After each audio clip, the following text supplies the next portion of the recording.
Dari Jalan Pasukan Ranggolawi 98.8 Citra FM, Wonosobo banget Sobat Citra, masih bersama Ricky Wibisana dan juga masih bersama Mbak Nadia Faradeni, apoteker Puskesmas 1 Wonosobo.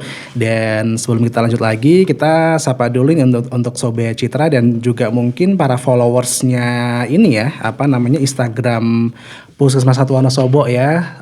Selamat siang nih Mbak Nadia, selamat siang semuanya. Siang.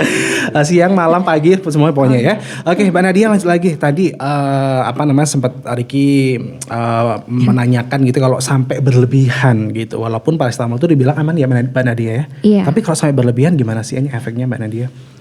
Ya mungkin kita mengenal dulu ya Kak tentang paracetamol itu apa. Paracetamol itu fungsinya ada untuk penurun demam, pereda nyeri gitu. Jadi sebenarnya itu memang obat yang bisa dikatakan paling aman ya, karena grade-nya untuk ibu hamil pun itu grade-nya A. Jadi dia itu memang obat yang aman digunakan. Tapi ketika paracetamol dikonsumsi secara tidak wajar di sini dalam artian dosisnya berlebihan dan penggunaannya dalam jangka panjang itu memang bisa membahayakan. Salah satu organ yang bisa paracetamol itu bisa membahayakan organ dalam tubuh, yaitu hepar atau hati. Jadi efeknya itu kita mengenal dengan istilah hepatotoksik. Jadi toksik atau bisa beracun pada hati begitu. Begitu ya Sobat Citra. Jadi ini kalau misalnya sampai berlebihan nggak sesuai dengan anjuran dokter gitu ya, dengan resep ya Mbak Nadia ya, ini bisa berbahaya gitu ya. Iya. Sebenarnya paracetamol sendiri kan memang obat bebas dan bisa dibeli tanpa resep ya Kak. Nggak masalah, yang penting penggunaannya itu harus sesuai. Karena kalau misalkan sudah hepatotoksik itu nanti kan hepar sendiri atau hati itu fungsinya untuk memetabolisme obat juga. Jadi kalau misalkan sudah rusak kan nanti efeknya obat tidak bisa dimetabolisme dan tidak berefek. Nanti efeknya juga ke kesehatan tubuh gitu ya Mbak Nadia ya.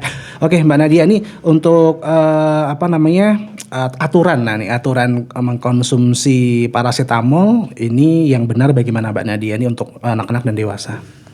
Kalau untuk anak-anak kita kembalikan lagi ya ke berat badan. Jadi nanti tergantung dokter yang nulis resep. Kalau misalkan kita di puskesmas atau di rumah sakit, tergantung dosis yang diberikan oleh dokternya.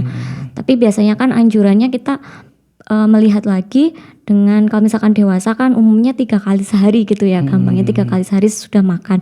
Jadi kalau misalkan membeli obat itu kan bisa di apotek pun nanti dijelaskan oleh apotekernya yang ada di apotek, meskipun itu nanti pasien anak atau pasien dewasa. Jadi ketika kita membeli obat di tempat yang sudah resmi begitu ya, seperti apotek atau nantinya di fasilitas kesehatan, itu kan sudah jelas cara penggunaan dan dosisnya. Jadi udah nggak perlu dikhawatirkan lagi. Iya, jadi di situ udah ada dosisnya ya Mbak. Iya. Nanti juga mungkin kalau misalnya ke apotek juga bakal dijelaskan gitu ya. Iya.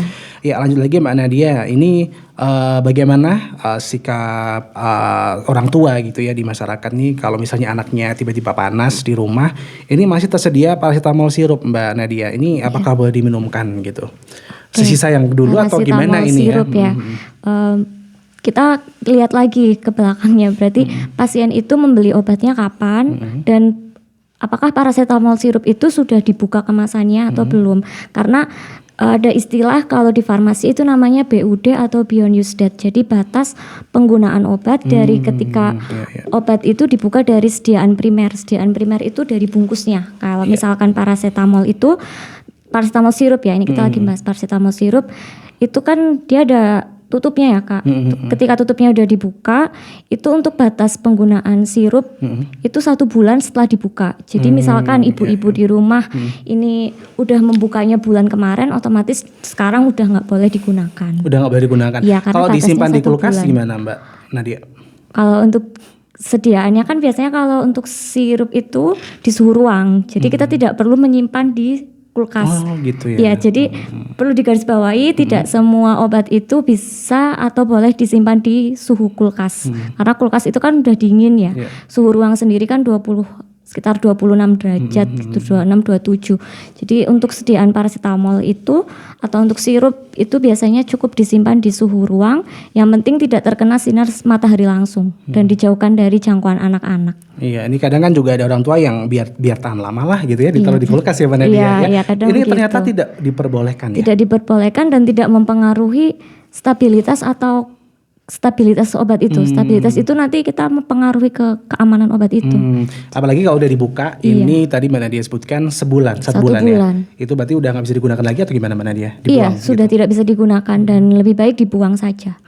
Oh, gitu Dan ya. untuk pembuangannya sendiri, untuk sirup misal paracetamol itu yang non antibiotik itu cukup dibuang ke wastafel ya.